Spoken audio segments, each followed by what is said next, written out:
Thank you all for giving this opportunity. So health insurance గురించి మాట్లాడండి అని నాకు చెప్పగానే నాకు అనిపించింది, నేను ఏదో ప్రోడక్ట్ తీసుకొచ్చి ఆ ప్రోడక్ట్ డీటెయిల్స్ కనుక మీకు ఎక్స్ప్లెయిన్ చేస్తే దాని యొక్క ఇంపార్టెన్స్ మీకు ఎప్పుడు తెలుస్తుంది, హెల్త్ ఇన్సూరెన్స్ ఎందుకు తీసుకోవాలి అని కనుక ఇంపార్టెన్స్ కనుక మీకు తెలియపరిచినప్పుడు హెల్త్ ఇన్సూరెన్స్ మీరు తీసుకోవడానికి రెడీ అవుతారని నాకు అనిపించింది. సో చాలా మంది హెల్త్ ఇన్సూరెన్స్ మీద అవేర్నెస్ లేకే తీసుకోవట్లేదు వాస్తవంగా అయితే. సో ఆ అవేర్నెస్ని ఇవ్వడానికి నేను ట్రై చేస్తున్నాను. మీరు ఈ అవేర్నెస్ సెషన్ తర్వాత మీ ఫ్రెండ్స్కి కూడా చెప్పడానికి ఇంకా ఈజీగా ఉంటుంది.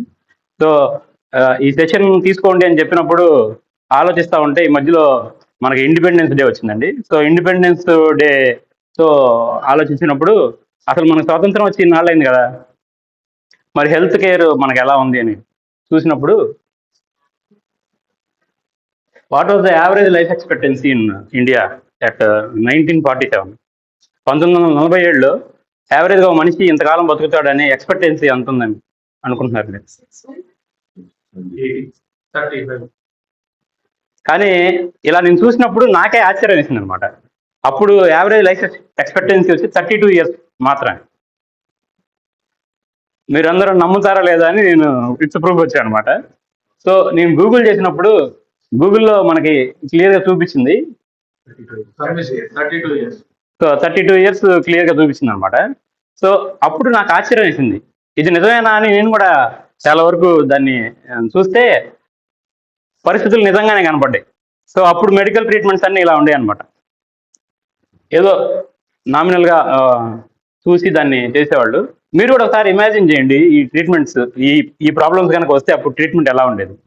మనకి ఇవన్నీ ఇప్పుడు చిన్న చిన్న ప్రాబ్లమ్స్, ఎందుకు అంటే మనం మెడికల్గా చాలా అడ్వాన్స్ అయ్యి ఉన్నాం. బట్ ఏదైనా ఇన్ఫెక్షన్ వచ్చినా, అంటువ్యాధులు ఏదైనా వచ్చినా కానీ, ఎటువంటి కలరా వచ్చినా, డయేరియా వచ్చినా, అంటువ్యాధులు అయితే ఇంకా మనిషిని దూరంగా ఎక్కడో పెట్టేసి దేవుడి దగ్గర దండం పెట్టుకోవాల్సిన పరిస్థితి. అంతకు మించి మన దగ్గర వేరే ఆప్షన్స్ లేవు. ఎందుకంటే అప్పటికే మనకున్న ఆయుర్వేదం అవన్నీ నాశనం చేసుకున్నాం, అలోపతిక్ డెవలప్ అవ్వలేదు. సో అటువంటి సిచ్యువేషన్లో యావరేజ్ లైఫ్ ఎక్స్పెక్టెన్సీ అనేది చాలా తక్కువ ఉంది. సో రాను అప్పుడు పరిస్థితి వచ్చేసి మనిషిని మూవ్ చేయాలంటే అలా మోసుకెళ్లాల్సి వచ్చేది. ఇప్పుడు మనం హెలికాప్టర్లో కూడా తీసుకెళ్తున్నాం. సో మనకి ఇప్పుడు అంత ఇంపార్టెన్స్ కూడా తెలియట్లేదు. సో ఈ మధ్యలో ఏమైందంటే చాలా అడ్వాన్స్మెంట్స్ వచ్చాయి అనమాట మెడికల్గా. సో చాలా ఇన్నోవేషన్స్ జరిగినాయి, కొత్త మందులు కనుక్కున్నారు. సో ఈ పొజిషన్లో మనం ఉన్నాం కాబట్టి మనకు ఆ విషయం తెలియట్లేదు. సో ఇట్లా ఇన్నోవేషన్స్ జరగడం, సో వాటి వల్ల వచ్చిన అడ్వాన్స్మెంట్స్, ఆ నాలెడ్జ్ ఒక ప్రతిరూపమే మన డాక్టర్స్ అనమాట. సో మనకి ఏ ప్రాబ్లం వచ్చినా డాక్టర్ దగ్గరికి వెళ్తున్నాం, వాళ్ళు మందులు రాస్తున్నారు, మనకి ఇంపార్టెన్స్ తెలియట్లేదు. బట్ మనకున్న డాక్టర్స్ ఎలా వచ్చారంటే ఆ ఇన్నోవేషన్స్ అన్ని జరిగిన తర్వాత వచ్చారు. సో అంతకుముందు ఇవన్నీ లేవు. సో ఇప్పుడు ఎంత ఉంది యావరేజ్గా లైఫ్ ఎక్స్పెక్టెన్సీ? ఎంత ఇంప్రూవ్ అయ్యాం మనం? సో ఇప్పుడు వచ్చి ఇది 2021 క్యాలిక్యులేషన్ అండి. సో 67. సో ఇంకా ఇంప్రూవ్ అయ్యాం. మరి మెడికల్ కాస్ట్, మెడిసిన్స్ వచ్చినాయి, బాగున్నామని మనం అనుకుంటున్నాం. మరి మెడికల్ కాస్ట్ తగ్గుతుందా పెరుగుతుందా రోజు రోజుకి? సో మన ఎక్స్పెక్టెన్సీ, లైఫ్ ఎక్స్పెక్టెన్సీ అయితే పెరుగుతుంది, అలాగే మెడికల్ కాస్ట్ కూడా పెరుగుతుంది. మరి ఈ మెడికల్ కాస్ట్ ఎదుర్కోవడానికి మన దగ్గర ఉన్న ఏకైక ఆప్షన్ ఏంటి? సో ఒకటి మనకు అసలు ఇది రాకుండానే ఉండాలి. లేదు వచ్చాక ఏం చేయాలనేది కూడా 2 రకాలుగా ప్రిపేర్ అవ్వాలి. ప్రివెన్షన్ ఉండాలి, ప్రీ ప్లానింగ్ కూడా ఉండాలి. సో అసలు మెడికల్ కాస్ట్ వచ్చేటప్పటికి జలుబు, జ్వరం, దగ్గు ఇట్లాగే అనుకుంటారండి. కానీ ఒకసారి చూస్తే ఏదైనా కార్డియాక్ ప్రాబ్లం వస్తే యావరేజ్గా 24 lakhs దాకా ఖర్చు అయ్యే అవకాశం ఉంది. అలాగే లంగ్ డిసీజ్ ఏదైనా వస్తే కనుక 11 లక్షల దాకా అయ్యే అని ఇవన్నీ స్టడీస్ అనమాట.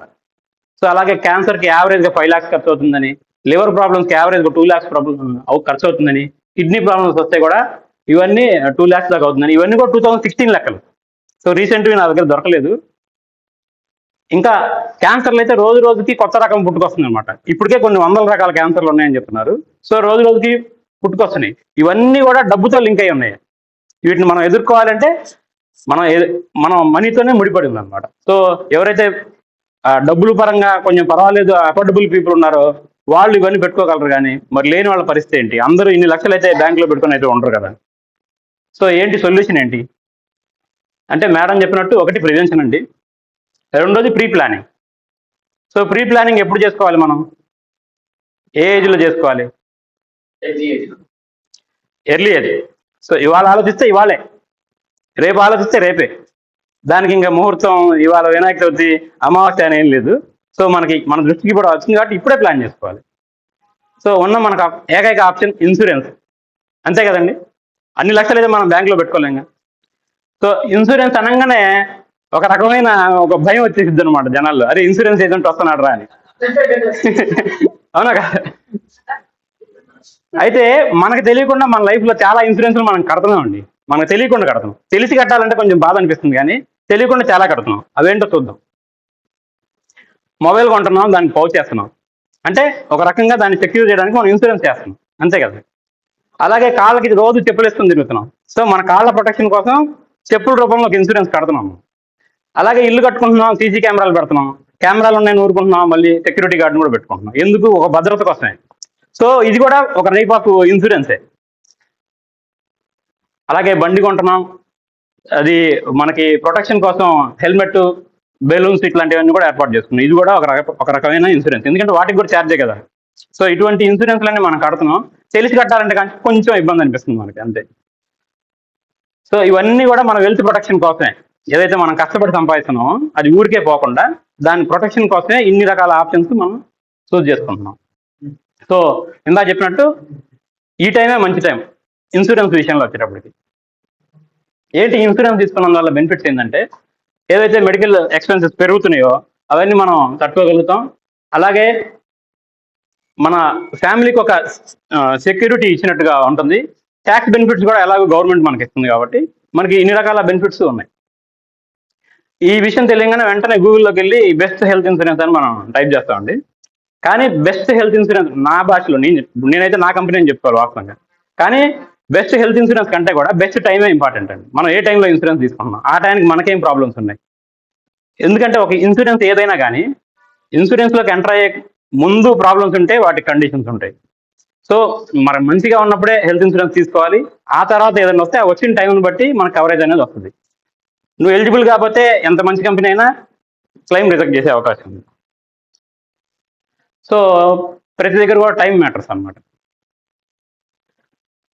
ఒక షాప్ దగ్గర అంతమంది క్యూలో మరీ నుంచొని ప్రోడక్ట్స్ తీసుకుంటున్నారంటే ఆ షాపు మంచి సర్వీస్ ఇస్తుంది అనే కదండి మీనింగ్. సో అలాగే మా దగ్గరికి వచ్చేటప్పటికి health insurance, star health insurance business ఓవరాల్గా చూస్తే star health is the number 1 company అండి. మిగతా మా కాంపిటీషన్లు ఎక్కడ మా దరిదాపుల్లో కూడా చూడండి. మిగతా కంపెనీలన్నీ కూడా నేను డేటా తీసుకొచ్చాను. ఇవన్నీ కూడా 2023లో లెక్కలు. సో అంత సర్వీస్ మేము ఇస్తున్నాము. మంచి అంటే కస్టమర్ అవసరాలకు తగ్గట్టుగా మేము ప్రొడక్ట్స్ డిజైన్ చేసి సర్వీస్ ఇస్తున్నాం కాబట్టి మా కంపెనీని అందరూ ఆదరిస్తున్నారు అనమాట.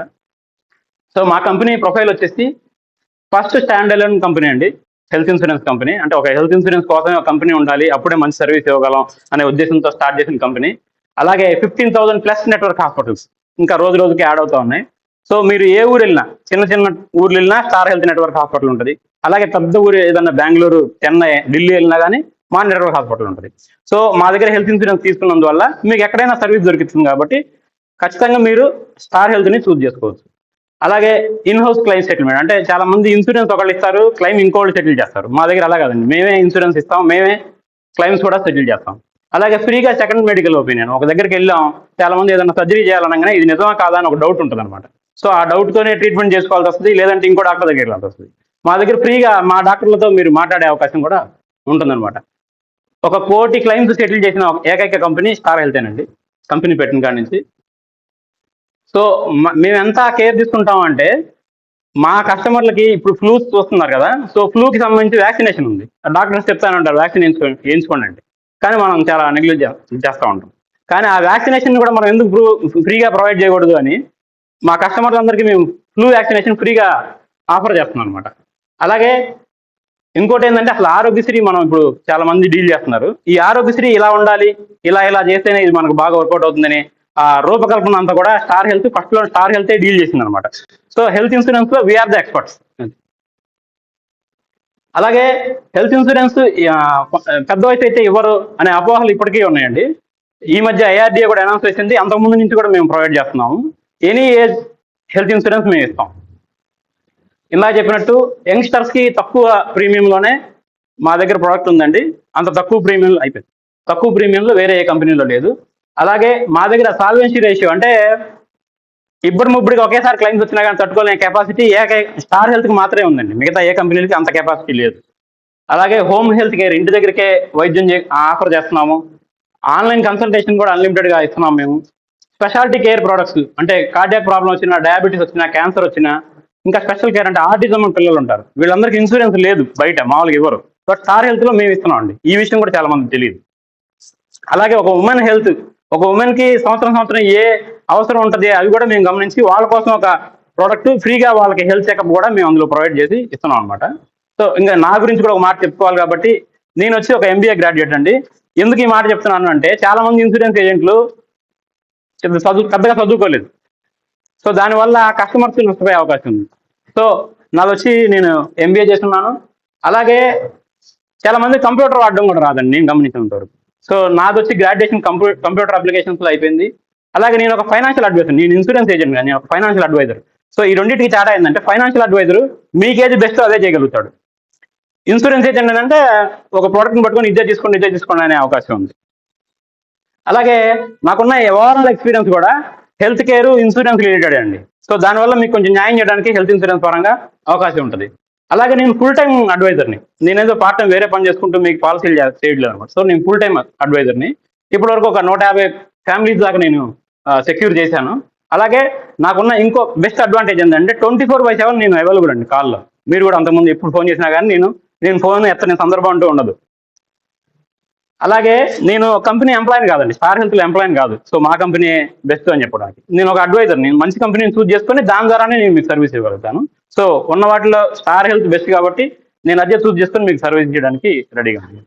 ఈ అవకాశం ఇచ్చినందుకు మరొకసారి థ్యాంక్ యూ.